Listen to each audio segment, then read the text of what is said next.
Hi, everyone, and welcome to today's webinar presented by the Servant Leadership Institute in Carlsbad, California. I'm Carol Malinski, and I'll be hosting today's conversation. With me is our founder and CEO, Art Barter, and we're going to talk this morning about employee engagement the servant leadership way. Great to have you here, Art. Great to be here, Carol. Everything going well so far? Yeah, so far All right, so good, great. It's a great morning and a beautiful morning here in Carlsbad. Well, as folks know, SLI is a leadership development organization that's dedicated to teaching the implementation of servant leadership. We believe that servant leadership is to inspire and equip the people that we influence. SLI takes that traditional power model, as this diagram shows you, and flips it upside down so that the leader is able to serve all of the people. In order to fully benefit from today's webinar, we're going to give you an opportunity to ask questions at the end of our time. And here's how you can submit your questions. As you see on the right-hand side of your screen, there's an area to type in questions. Feel free to ask those questions anytime during the presentation. Employee engagement, it's a familiar topic today, or should I say maybe the lack of engaged employees in our organizations. In servant-led companies, we've learned that the very heart of the organization is engagement by both those who lead and those who follow. Without engagement, there is no environment of putting others first. Art, to get us started, can you define employee engagement and paint us a picture of what a fully engaged employee looks like? Sure, Carol. And good morning, everyone. Thanks for spending your time with us this morning. And we know your time is valuable, so we really appreciate the time you spend with us. You're being engaged right now. You're engaged with us in a webinar to learn different ways to improve yourself and improve your team. That's a great example of engagement right off the bat. It sure is. And I want to remind everyone that leaders are employees as well. So when we talk about engagement, we're talking about all employees in an organization, not just those that are outside of leadership. And so when I think about engagement, or I look for engagement in my teams, it's about relationships first. You know, do I have a relationship with people? Are they comfortable saying hi to me when they see me? Are they comfortable to speak up in meetings and engage? Are people looking me in the eye versus not looking me in the eye? But you know, when you engage someone, you give your power away and let them go take care of their job, and you give them the tools and you inspire them to go do their job. And so I like to look at things and say, does that employee, if their engagement is low, what is the leader doing to create that disengagement? And so, you know, we can put everything in front of people. There are folks we can do everything possible we can do to engage them, and they won't latch onto that engagement. Yeah. We're going to have those folks as well. But an engaged employee is someone who's doing well in their position, performing well. You know, we like that performing word or results. We need to have results as well. And so that's real important. But it's people who are engaged in their life in that 8 to 5 time period, and whatever your hours are. They're engaged in what's going on in the company. They're talking about it. They're wanting to solve issues. They're wanting to do issues. And so, you know, that's the challenge that we have. Yeah. Right. That's when we look at engaged, that people are talking to each other with relationships back and forth. Yeah, that's interesting, Art, the concept of a leader being engaged as well as the follower. Right. I think that's really important. And you know, we know that today engagement is a real issue. Can you talk a little bit about statistically, you know, what we've found through research about disengagement? Yes, we can. And, you know, we've lost our screen here in our studio. We don't know if you've lost your screen or not, so kind of go with us. We'll take you through this, and hopefully we'll have that back here in a minute. But we look at some studies, and one of my favorites They look at how many people are engaged, but they look at three different categories. They look at turnover in the United States, and the last survey we looked at indicated that we lose $11 billion a year in turnover in the United States. And you go, wow. That's incredible. We all know that it takes a lot to train people when we bring them on board, and when we lose them, we really don't like that, and we have to start that process all over again. But 71% of people are not fully engaged in companies. And the interesting stat for us is what's out of that 70%, there's 20 to 25% who are consciously disengaged. This is the part that freaks me out. It is, yeah. Because I find it so hard to believe that people would actually make that choice Right. to sabotage what's going on in their workplace. It is. So you go, wow, what's going on there? And you know, if you've seen a couple of movies when they talk about what's going on in the office, and there's one that goes, they're interviewing a guy and says, well, I just kind of hang out. I come in the side door and I'm just kind of hang out. So, but a high level of folks are disengaged, and that's kind of scary here in the United States. But here's the third item we like to talk about is that 75% of employees that leave a company, they don't leave the company, they leave their bosses. Wow. They leave their bosses. And so think about that for a minute. The companies aren't losing employees, the bosses within the companies are losing employees. Yeah. And so that relationship, that engagement that we talked about is really, really important. So we just got our screen back. I hope you got your screen back. And so you've got 11 billion lost yearly in employee turnover. You've got 71% lost yearly due to employees not fully engaged. And out of that 71%, 20 to 25% are consciously not engaged, purposely not engaged. And we all know the people that just kind of show up and punch in and then they punch out. And we have a feeling on where those people are in our organization, right? Yeah. The other thing that's really alarming to me is that those folks that are actively, planning to not do their jobs well are also affecting the folks around them. Exactly, right. It impacts your culture. Yeah. And so, why do I want to bust my tail, Carol? I'm talking shop now. Why do I want to bust my tail if you're sitting next to me and you're only engaged 25% of the time? I go, I'm going to make the same amount of money. You're going to get the same increase.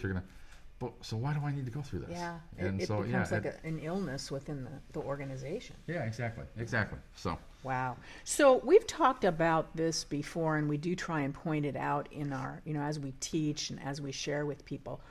What makes the servant leadership approach to engagement different?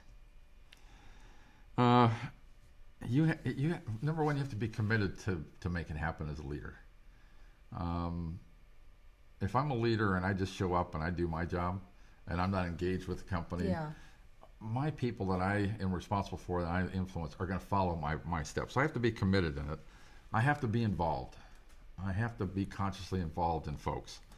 And then here's the big R word again, relationship. Yeah. Do you have some relationships in the organization? So commitment, involvement, and that relationship word that, people today are a little afraid of that relationship word.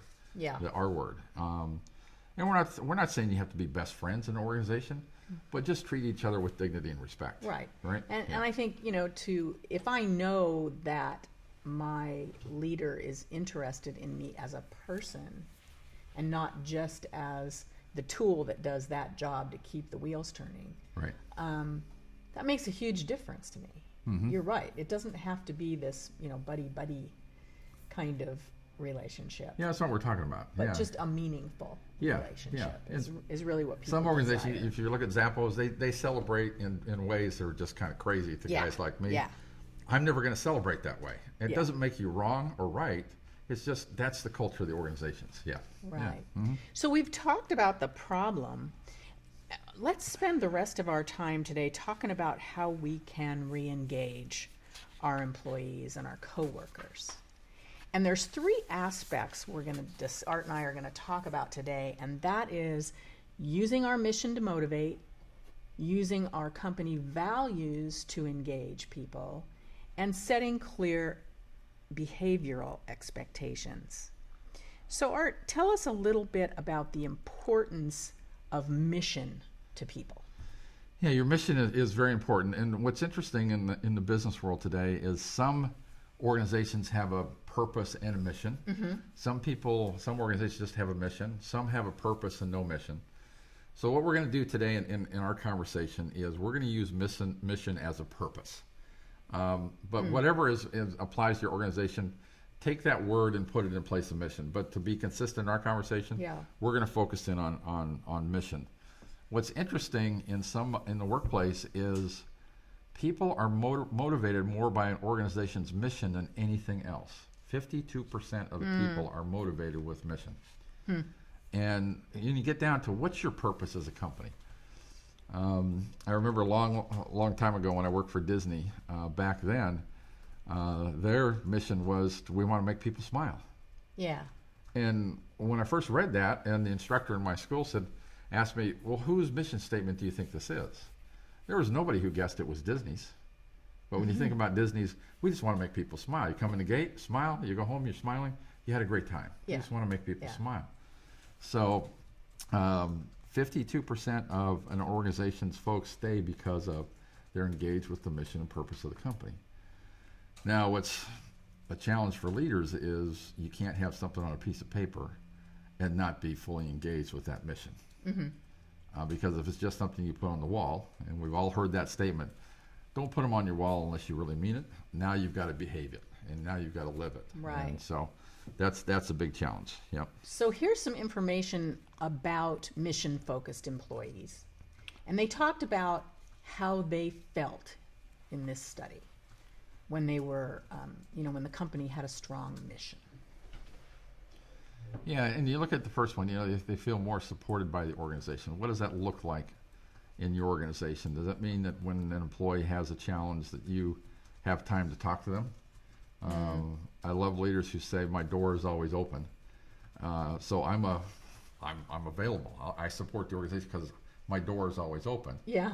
And my question is, show me you're supporting your employees by putting it in your calendar. Right. And saying, I'm committed to you. I'm going to make sure I touch base with you on a regular basis. And so the one-on-ones in my organizations, every week. We have one-on-ones every week. And that's how I show that I'm going to support them. When you do reviews with employees and they have questions or they may not agree with your performance evaluation, do you spend time to understand where they're coming from? Or you just say, you're wrong and I'm right? And that's what it is. Just sign the piece of paper so we can get on with business, right? I got another They're one. not going to feel supported. I have another one to have an open door with. So, they're more committed to the organization. We kind of talked about that a little bit. Yeah. Are they smiling when they go out the door? Greater job satisfaction. Yeah. And about 4 years ago, I interviewed a CEO on the East Coast. I spent some time with him. He had a 300-acre campus that he was responsible for, a big software company.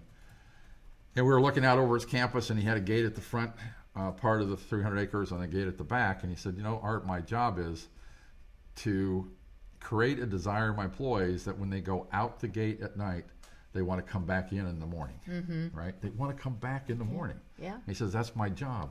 How can I create them to want to come back and have job satisfaction? Greater personal political skill in navigating the organization. That one's filled with a lot of things. I like to say, meet people where they are. Meet them where they are. You go invest your time and meet people where they are. Less experience in the political behavior. We're all in the political world. How do you help people get through that stuff when they're asking for help and they're not getting it from other parts of the organization? A higher intrinsic than extrinsic motivation.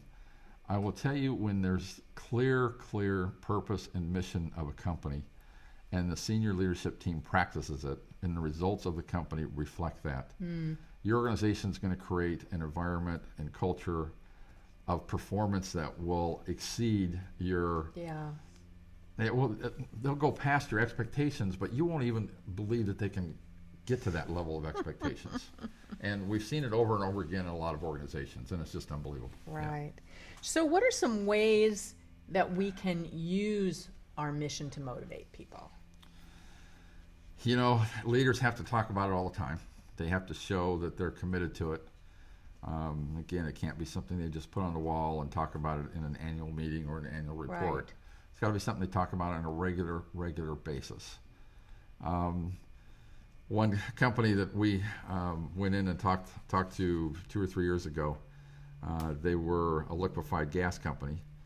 And when we walked in the front door, one of their mission was to create a safe environment because of the product they had. Mm-hmm. We walked in with 4 people. Every one of us got a safety bullet, a booklet. Yeah. Every one of us. And the reception said, in case anything happens, you need to go here. This is your nearest exit. This is your nearest exit. And I thought, well, this is kind of a waste. Everybody's getting the same booklet. Why not just pass out one? When we went in their training room, it had all these tankers, 18-wheel tankers of liquefied gas. And I'm thinking, behind the wall, they're producing this liquefied gas. Yeah. I want to know where the exit is, and I want to have my own book in case something happens. Right. They were committed Yeah. to their mission of safety Yeah. in their organization. They talked openly about what it means and how to achieve it. Talking about is one thing, but how do you go achieve that mission and that purpose? Right. How do you provide a culture that allows them to go after that mission and purpose? For us, if we want to positively impact the lives of others, I can't say no when people want to go positively impact the life of someone, right? Or I'm just a hypocrite leader. Mm-hmm. And they have to be a guide to everything we do every day with our behavior and our decision-making process. Yeah. What I love about this one is it makes decisions so much easier. Mm-hmm.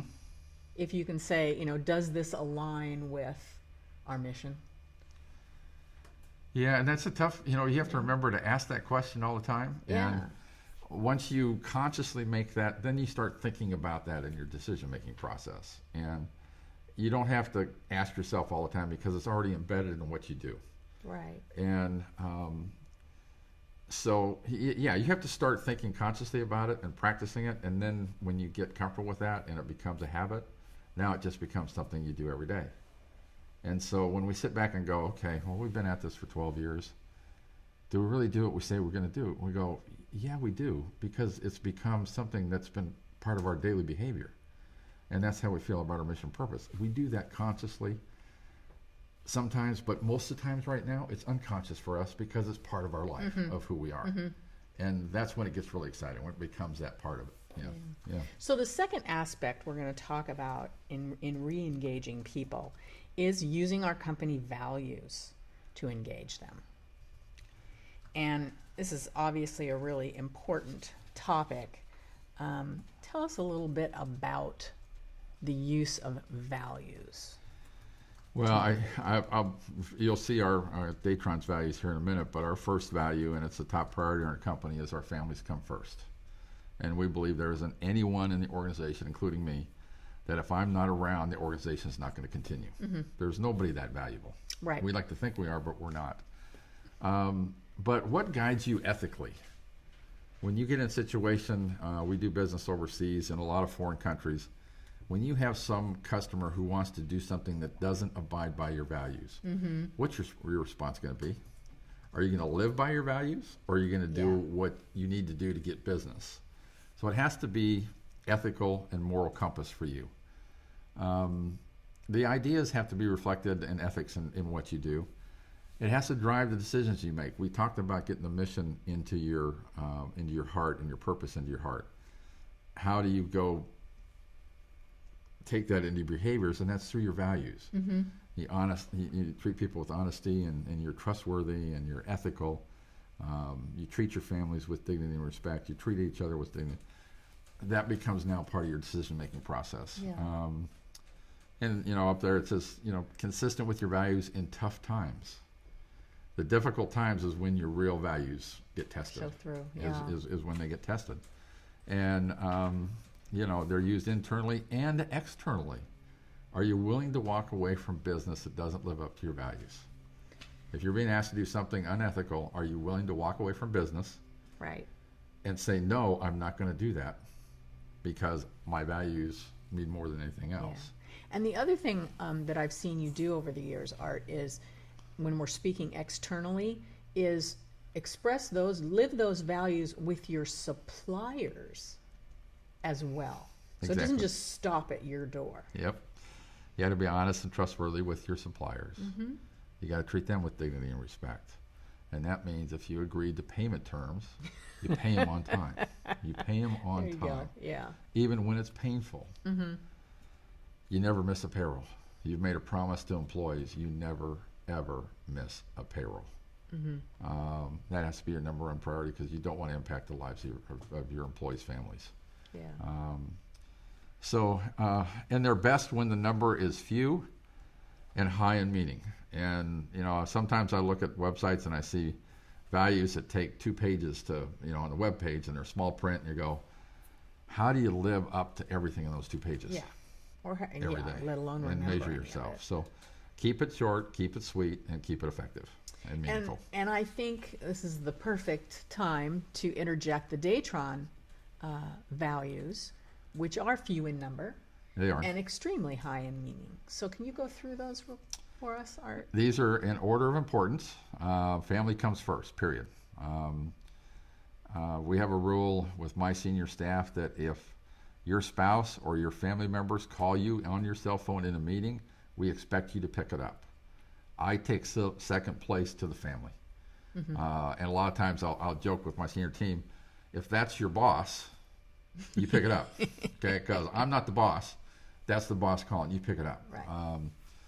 We honor and serve each other. We honor and serve each other. So does our behavior, our words, our engagement honor and serve other people? In order to do that, you have to be engaged in what we're doing. And you have to start thinking about, how do I positively impact that life by honoring them and serving them? And the great example I like to use when I talk is, if people need something, ask for it. And, if you have something that someone else needs and you know it, give it to them. Don't wait for the memos to fly or the emails to fly and go up the chain and come back down the chain, and work with each other and give people the information they need, especially when you know it. Yeah, Don't hold it back, right? Unfortunately, I think we get locked into the boundaries of our departments. We do. And I know when I was leading a group at Datron, I always tried to encourage my teams to go get whatever it was they needed, Exactly. rather than sitting back, and then, throwing your hands up and saying, well, I can't do my job because I didn't get what I needed. The great example I go back to, and I was a big fan of network printers, right? Network printers, and when we got into network printers, we bought a bunch of laser printers, and they were like $5,000 a pop, and I went, okay, everybody's going to be using one printer. We'll save on paper, we'll save on time, etc.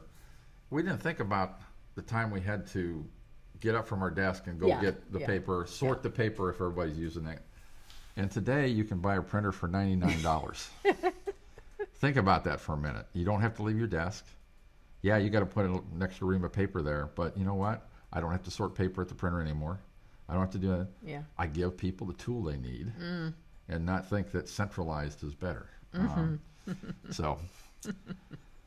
we've got to conduct ourselves from an ethical standpoint and with integrity, and that means when I'm faced with something that falls in that category as a leader, I make the right decisions for myself and for the organization.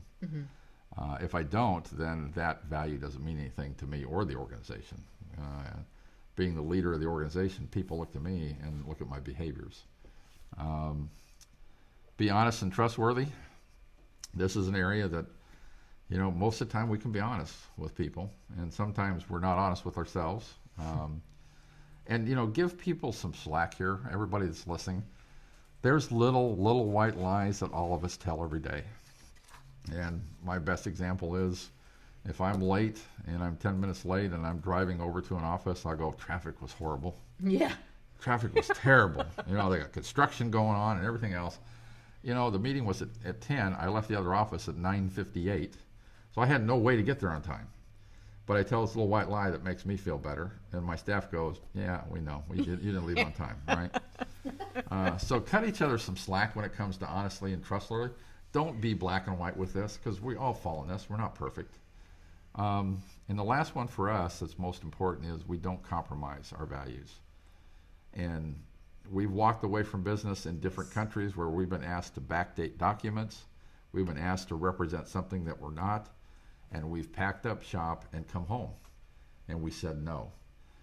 We did this in a certain country 7, 8 years ago. Today, that same customer came back to us, asked us to take a prime leadership role in a $7 million contract that's going to turn in probably to somewhere between a $30 to $40 million contract because they trusted us, because they knew if it wasn't right, we would walk away from it. Yeah. So they wanted us on the program. They asked us to take the lead because they knew that we were serious about our values. Right. And that's what how the difference makes with your customers. They'll come back. When they see that, they'll come back to you. Yeah. And the ones that don't come back to you, you really don't want them. Yeah. Right. Yeah.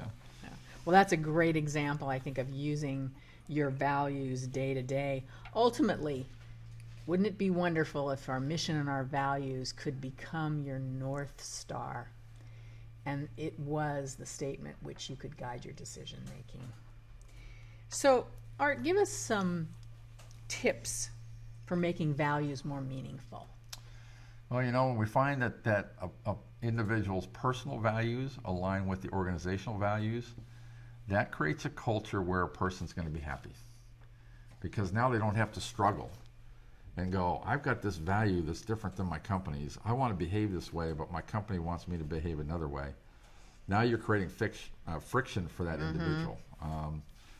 And when they're aligned, you're going to bring people to your organization in an amazing way.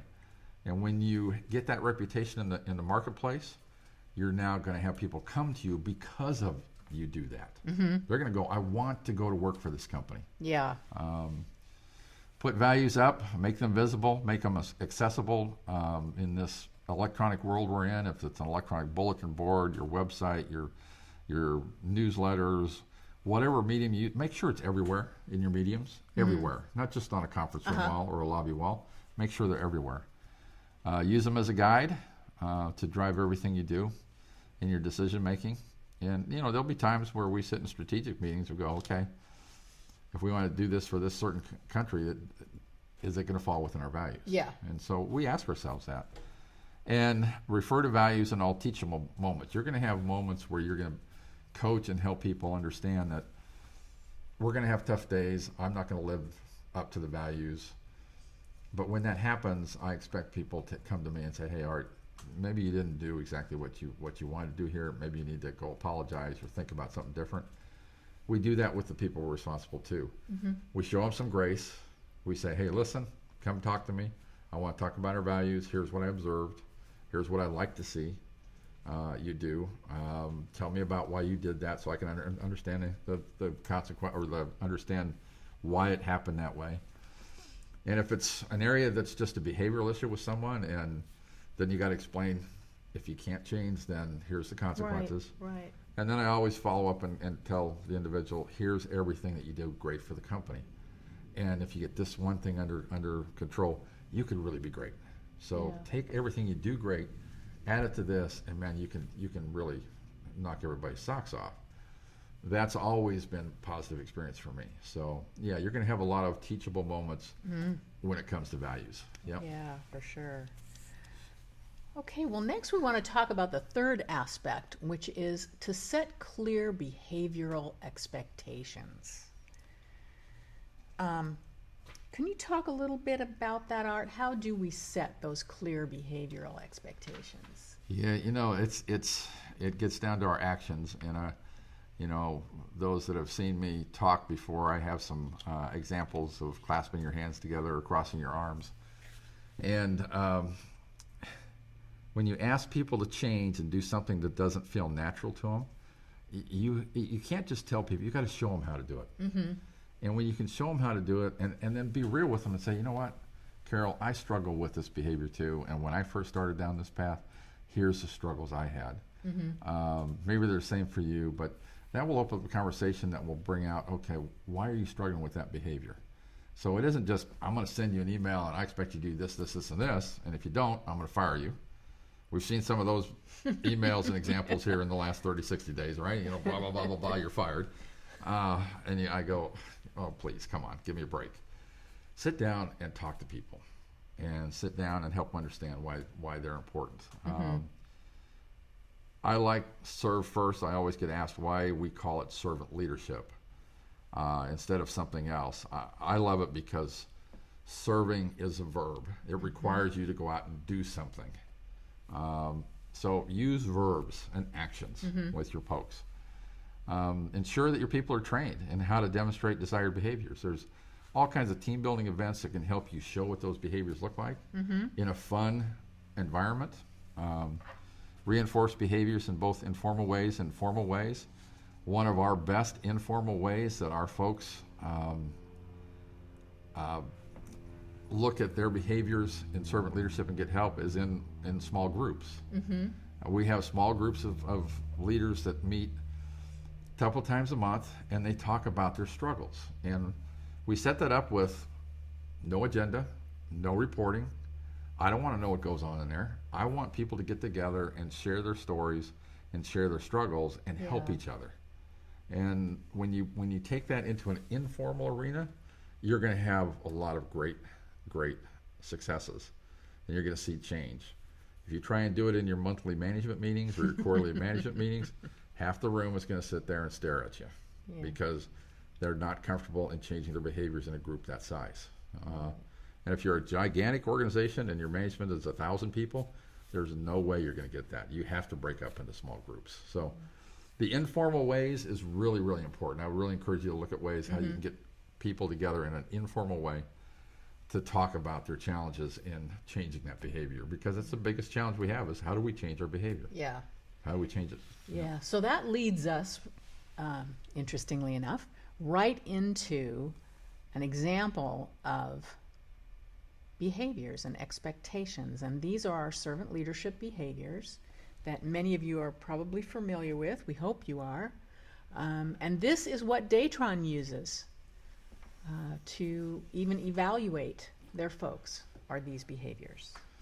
We're in, and let me share with you how we do that. I'm a firm believer in getting rid of your HR evaluation forms that rate people on attendance, and I have personal feelings about that. It may not work for your organization, but I like to tell people everything they do well. I like to tell people, here's the areas that you could improve in, and here's how you performed. And then I give my leadership team a data point. I rate them 1 to 10 on our values, and I rate them 1 to 10 on our servant leadership behaviors. But what I tell them is I don't use that in the review. This is a data point on how I see you today. It's a data point for you to go reflect on, think about, and then learn upon so you can change your behaviors and maybe get better next year. So I don't make it a performance issue per se, but in the performance review evaluation process, I just attach another 8.5 by 11, do the values, do the behaviors, give them that data point. Now they have something that's formal, yet it's informal because I don't use it to rate them. Now, if I have a behavior problem and a leader's not being a servant leader, that's a different story. I address that in the performance review. Yeah.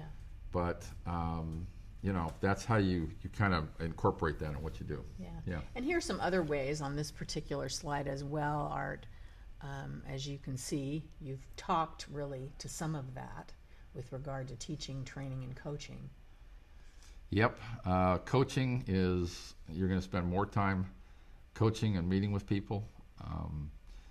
I know when we first started, we put a requirement in that we wanted leaders to spend 20% of their time with their people. And not in meetings together, but we're talking about one-on-one. And people that report to you, spend 20% of your time working with those folks and investing in their lives. It became natural for us. We don't measure that anymore because it just becomes part of our life and what we do. Our small groups are part of our life. Our one-on-ones are part of our life. And in that one-on-ones, you'll have a chance to teach. You'll have a chance to train one-on-one and help them understand where the company comes from and why they're so important. Talk about the purpose, the mission, the values. You can acknowledge their changes. You can encourage new behaviors. you can pat them on the back and say, man, you really did a great job, Carol. I really saw a change in the last 30 to 60 days. I really appreciate you taking the coaching I gave you 30 days ago. Yeah. And in fact, and putting that into your behavior, I see a change. Yeah. That person's now going to be engaged and go, tell me some more. Tell me what else can I improve, because now I'm recognizing their improvement in what they're doing.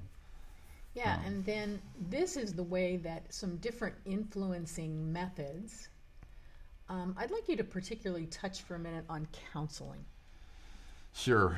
You got role modeling there, coaching, mentoring, counseling. Now, we always love to talk about people's lives are unfolding in front of us at work. Yes. The life-work balance, I think, is being replaced by work-life integration. Different mindset. There aren't very many employees who don't have personal issues that impact their performance and impact what they do at work. Yeah. There are times when they need professional counseling, and I always tell leaders, you're not that professional counseling. Don't believe that you can provide that counseling. Know where you can go. Know what your company offers. If they have some programs that are free to employees, point them to your human resources, or in our case, we point them to employee engagement is our group's name. Please, when a person asks for help of this nature, get them the best help possible. Yeah. Because that's how you can help them best. Not believe that you can provide the help. Yeah. Because there's some areas I'm good at, and other areas Sure. I've learned I don't even want to even start a conversation, because I know I'm not the best person to help that individual. Right. And that's where we have to set our ego aside and go, I need some help to help this individual. And Yeah. so make sure you do that. The counseling is not everyone's forte. Don't believe it's something you can do. Right. Yep. So before we go to our Q&A time, we're going to just give you some more tips on how we can create engaged and accountable employees. Well, the first one there is involve employees in decision making. Now, that's a loaded statement right there. And, I will be honest with you, there's some, and including me, when I was first getting into servant leadership, I go, there's decisions I'm not going to let people get involved in. And that's very true. Leaders that are listening to me today, you will make what I call command decisions that you're not going to get employee input on. But when you do that, explain to them that you're doing that, and explain to them why you're doing it. And most of the time you're doing it when there's time constraints. Yeah. But explain your decision and let people know, hey, listen, I'm going to make a command decision. This is why. Let's go forward with it. And we'll come back next time when we have more time. I'll make sure that we get everybody's input. Leaders have to remember, this is not a democracy. Right? We have responsibility to get results for our employees and results for our customers and results for our shareholders. Let them choose their tools.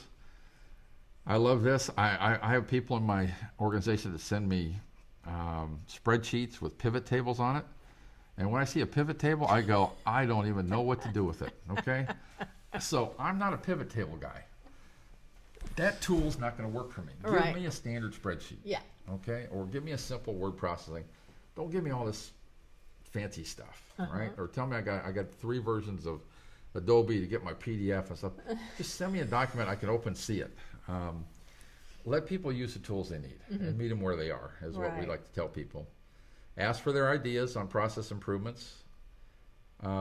Leaders, the people who are doing the work, know how to do the work better than you do.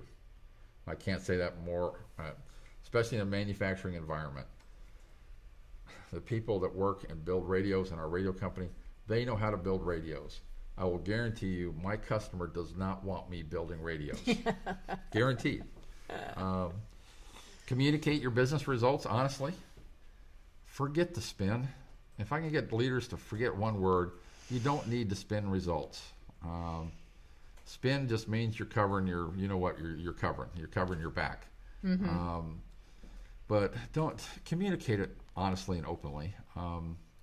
Acknowledge employees in small and big ways, both ways.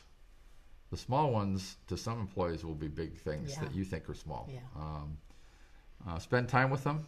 Set aside time. Invest your time in week one-on-one meetings. Invest your time. When you invest in other people, you get unbelievable results. The engagement will go up immensely. And sometimes you got to help people. We say ask them, but you have to ask and help them step out of their comfort zone.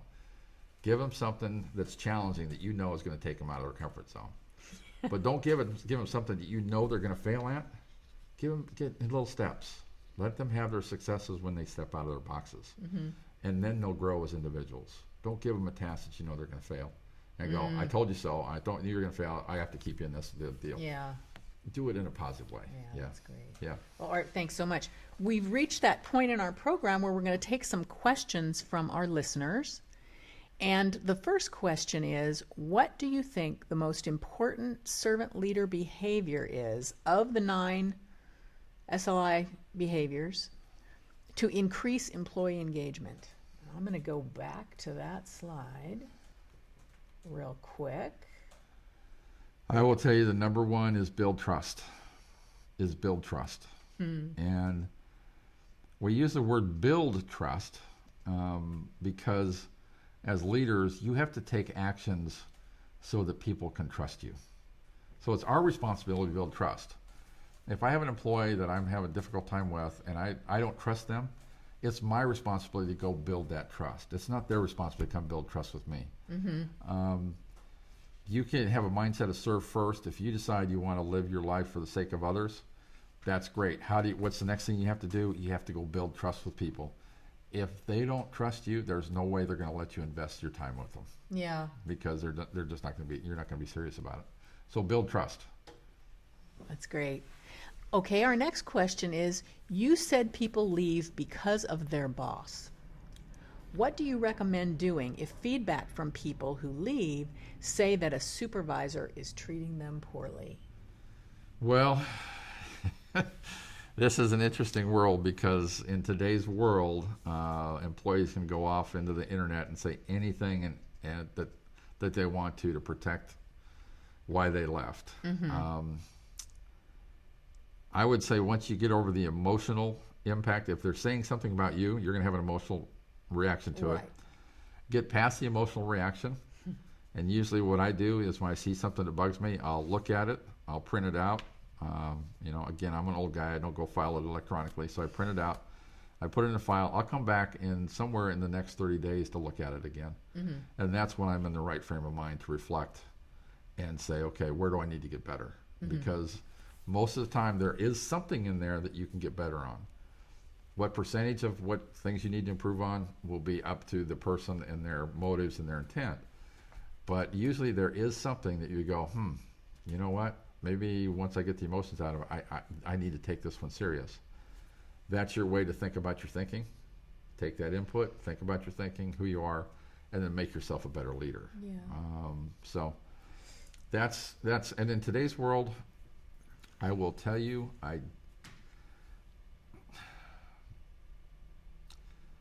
it's a world where I would love to tell you that unless someone gives you a note and signs their name on it, right now I'll react to it. But if you give me a note that's anonymous and I don't know who it's coming from, when I first started and certainly I'd set it aside and say I wouldn't react to it.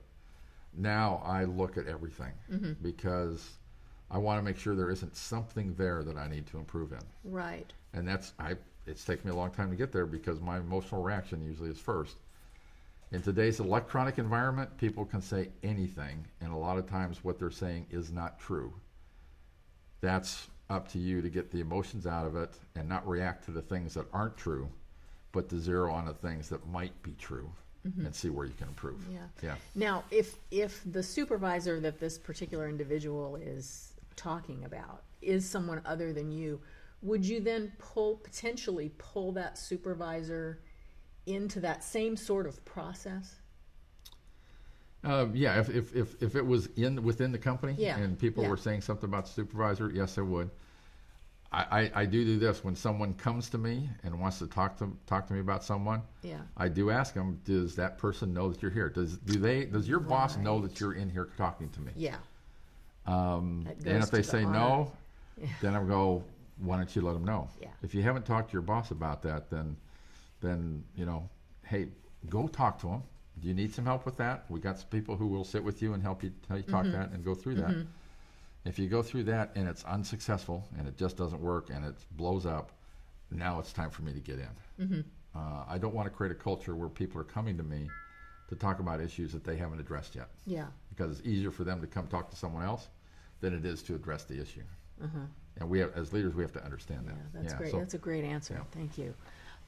Next question. What do you recommend when there are conflicting values? I assume this is why values must be prioritized in case of conflicts. there are. That's true. That's why we prioritize ours.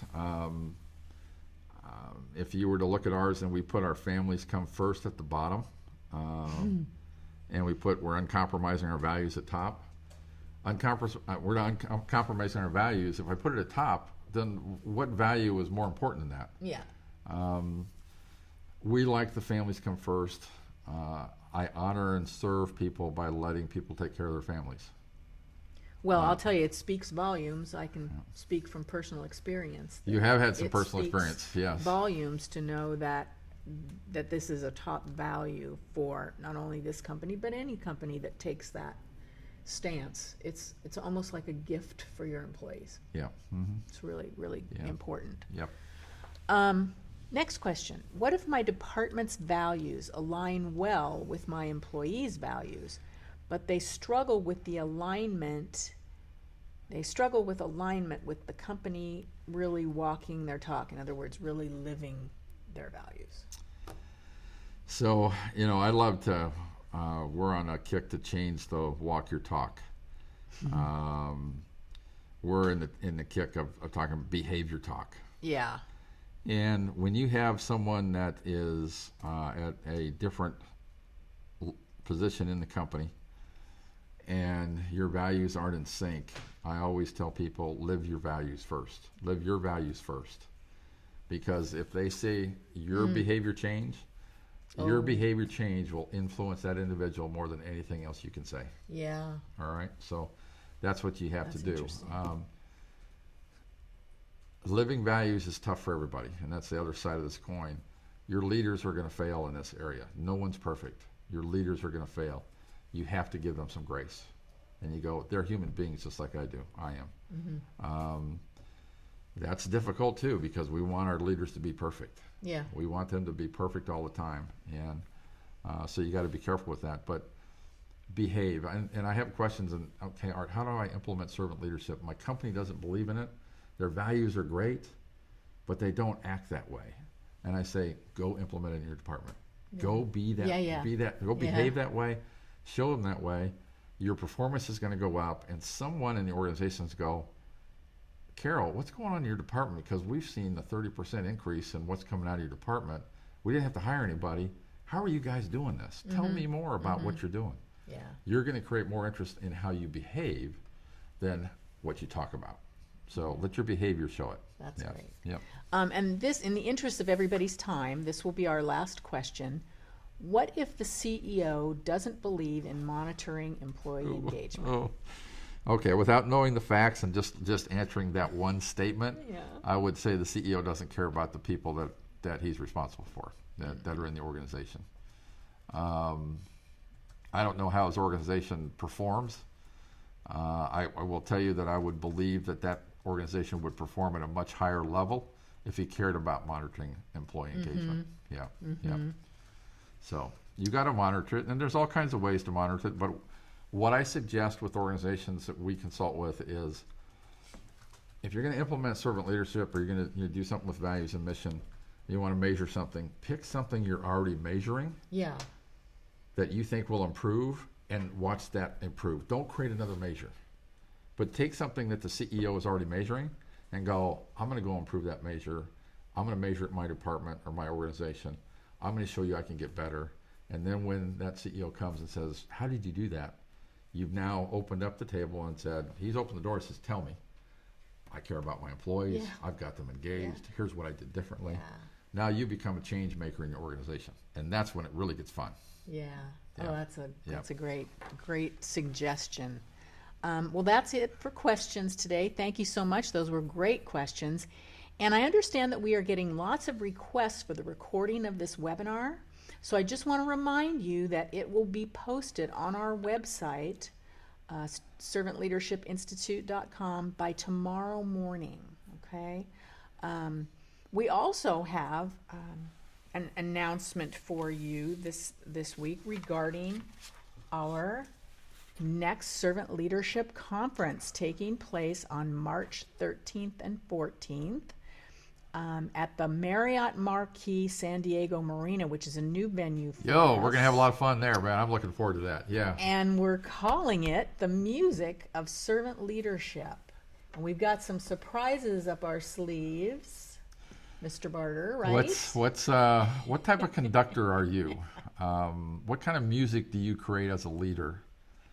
Are you bringing together all the instruments that you're responsible for, which is, are you using the gifts of your employees? Are you bringing together as a team? I always remember what John Wooden said. And he says, individuals win trophies, but teams win championships. What type of championship music are you generating in an organization as a leader, as the orchestrator of those around you?